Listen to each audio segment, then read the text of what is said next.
Bonjour, chers frères et sœurs téléspectateurs. Si vous vous souvenez bien, la semaine dernière, je suis passé ici pour introduire les cours sur l'Évangile selon Matthieu. Et au cours de cette première séance-là, j'ai expliqué le cadre historique de l'Évangile selon Matthieu et l'organisation globale. Aujourd'hui, c'est la deuxième séance. Nous allons présenter l'Évangile de l'enfance, c'est-à-dire l'Évangile selon Matthieu, du premier au deuxième chapitre. Et pour procéder de manière méthodique, nous allons prendre des textes précis. Notamment, on va commencer avec la généalogie et ensuite la conception virginale de Jésus par la Vierge Marie. Et après, nous allons prendre Matthieu chapitre 2, où on parle justement des rois mages qui sont venus et après le massacre des enfants par le roi Hérode. Et enfin, le retour de la Sainte Famille de l'Égypte pour aller s'installer à Nazareth.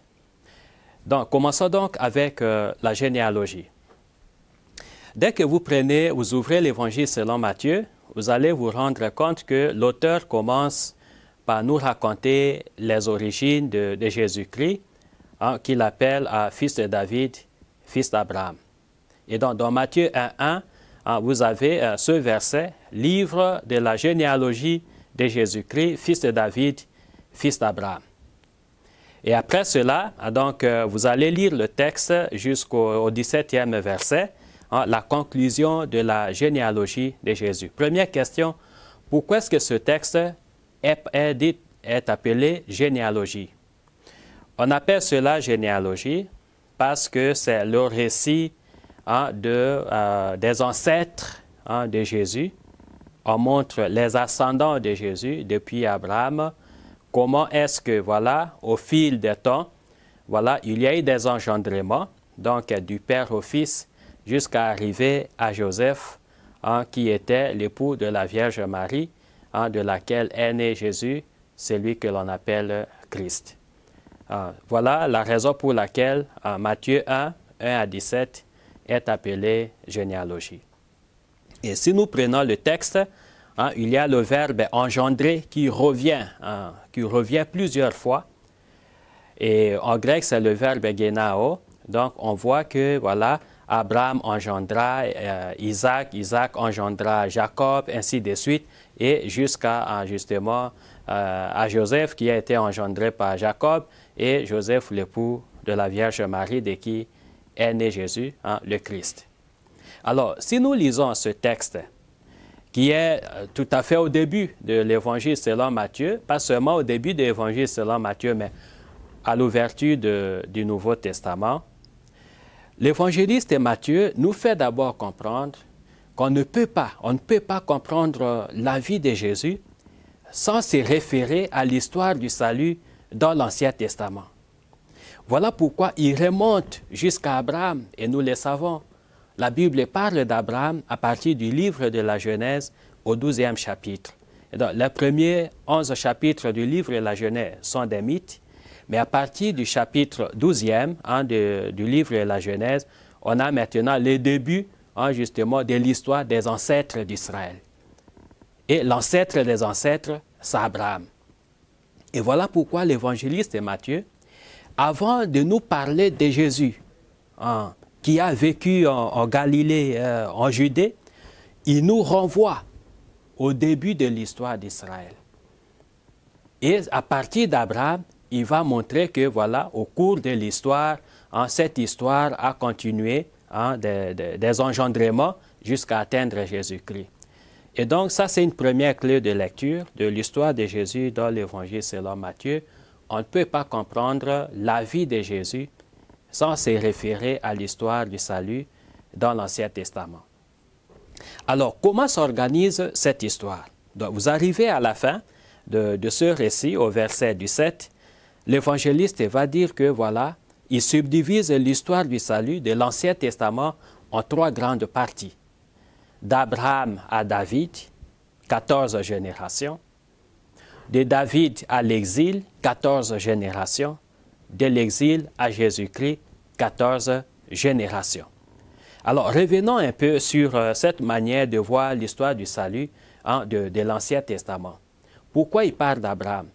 Il parle d'Abraham parce qu'il est l'ancêtre d'Israël et l'histoire d'alliance entre Dieu et le peuple d'Israël commence avec Abraham. Nous le savons. Dans Genèse 12, 1 à 4, il est écrit « La parole de Dieu fut adressée à Abraham. Quitte ton pays, la maison de ton père, et va vers, voilà, un pays que je t'indiquerai, et la promesse d'une grande descendance, dont tu seras le père d'une multitude voilà, d'enfants, et à travers toi seront bénies toutes les nations de la terre. » Et donc, l'histoire de Dieu avec le peuple d'Israël commence avec ces deux promesses. La promesse d'une terre et la promesse d'une descendance nombreuse.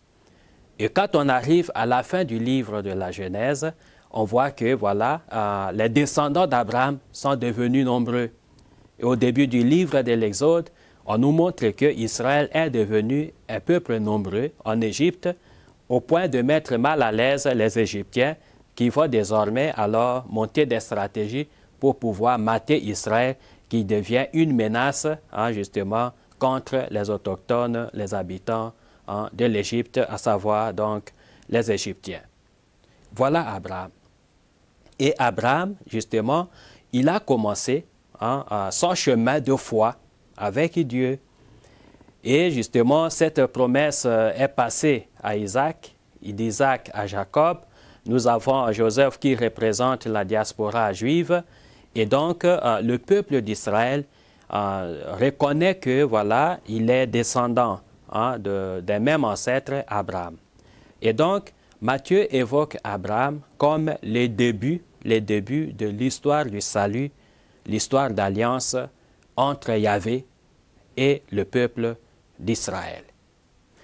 Alors, il quitte Abraham, d'Abraham à David.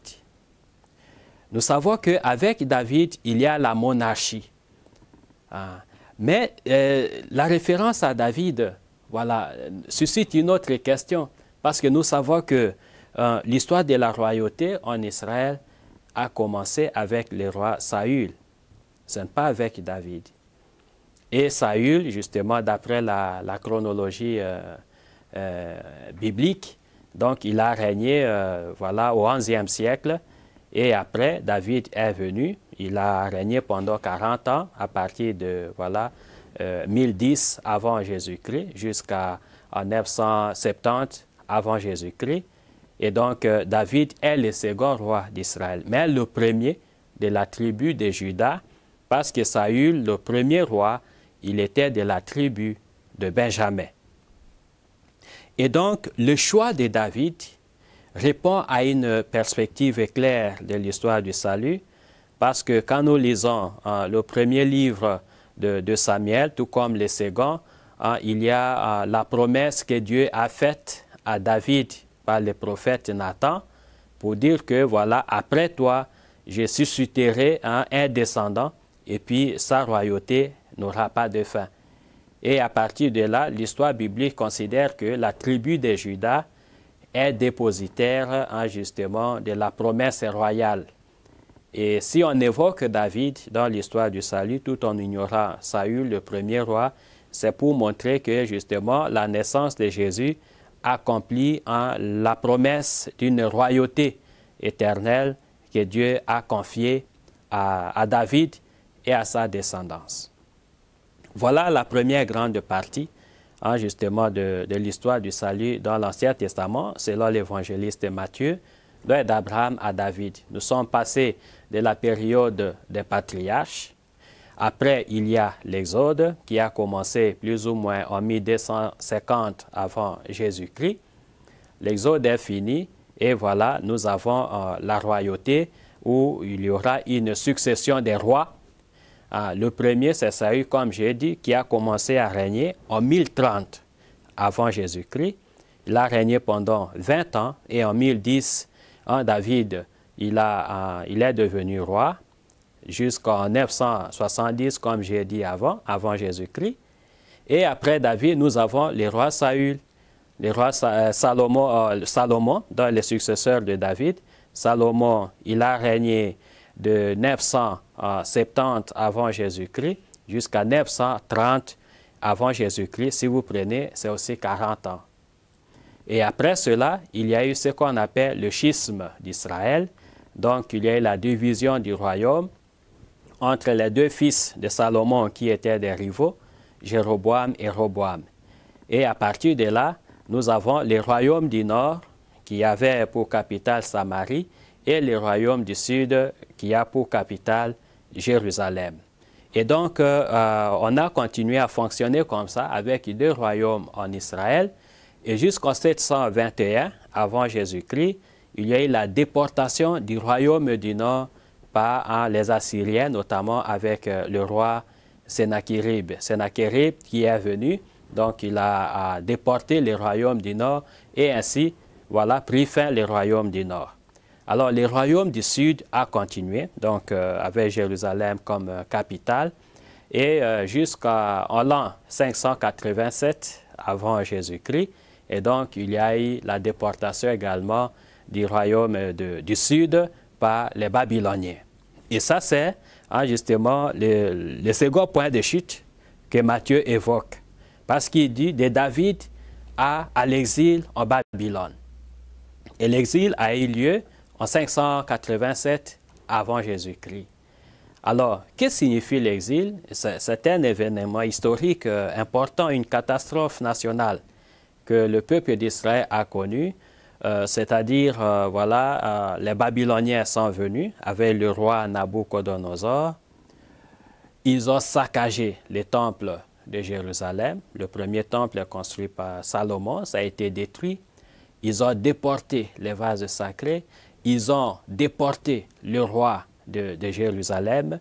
Ils ont déporté la cour royale, les notables et une bonne partie de la population dispersée justement en Mésopotamie. Et alors Jérusalem a été vidée de ses habitants. Et ça, c'est l'exil.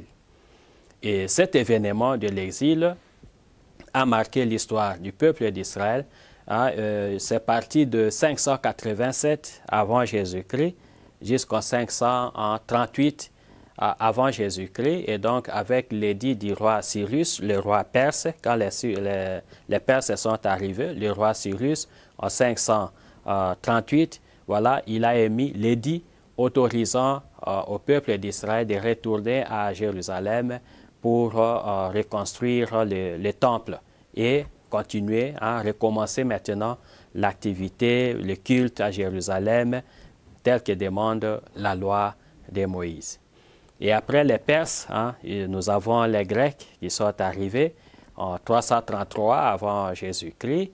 Ils ont dominé et puis après les Grecs, donc, nous avons les Romains qui sont arrivés vers 67 avant Jésus-Christ. Voilà l'histoire que Matthieu évoque. Et donc, en un verset, il évoque toute l'histoire du salut de l'Ancien Testament. Je viens juste de retracer les grandes lignes. Et donc, de l'exil à Jésus-Christ. Et Jésus, il est né plus ou moins en l'an 4 avant Jésus-Christ. Ça fait coïncider probablement avec l'année de la mort du roi Hérode. Alors, les trois grands moments que Matthieu évoque à la fin, voilà, nous permettent aussi de résumer tout l'Ancien Testament. Comment Dieu a cheminé avec Israël. Et donc, d'Abraham voilà, à David, de David à l'exil, de l'exil à Jésus-Christ, ce sont les trois grands moments de l'histoire du salut que Matthieu évoque. Alors, quand nous prenons le corps du texte de la généalogie, il y a un élément important à noter, c'est notamment au verset 16. Parce que du 2e verset au 15e verset, il y a les engendrements et ce sont justement les descendances du père au fils, du père au fils. Un tel engendra. Mais arrivé au verset 16, Jésus n'a pas de père humain. Il n'a pas de père humain. La formulation en grec va passer de la voix active, egenesen, l'aoriste actif, pour ceux qui connaissent le grec, à la voix passive, egenete. Et donc, Jésus, il n'a pas été engendré par un homme. Et cette manière d'écrire en grec, on appelle ça le passif divin, c'est-à-dire l'action dont Dieu lui-même est le sujet. Et de cette manière, Matthieu, tout en montrant que Jésus, voilà, s'inscrit dans l'histoire du peuple d'Israël, il est descendant d'Abraham, il est descendant de David, donc il a la royauté, il est héritier de la royauté. Il montre en même temps que Jésus n'est pas homme comme les autres. Il a l'origine divine. Alors, c'est pour dire que le texte de la généalogie qui ouvre l'Évangile selon Matthieu, mais en même temps, l'ensemble du Nouveau Testament, nous parle de la double origine de Jésus, c'est-à-dire l'origine humano-divine. Oui, du côté humain, il s'inscrit, il est membre du peuple d'Israël, le peuple de l'Alliance, il est de la tribu de Juda, donc la tribu royale, mais en même temps, Jésus, il est d'origine divine parce qu'il n'a pas de père humain.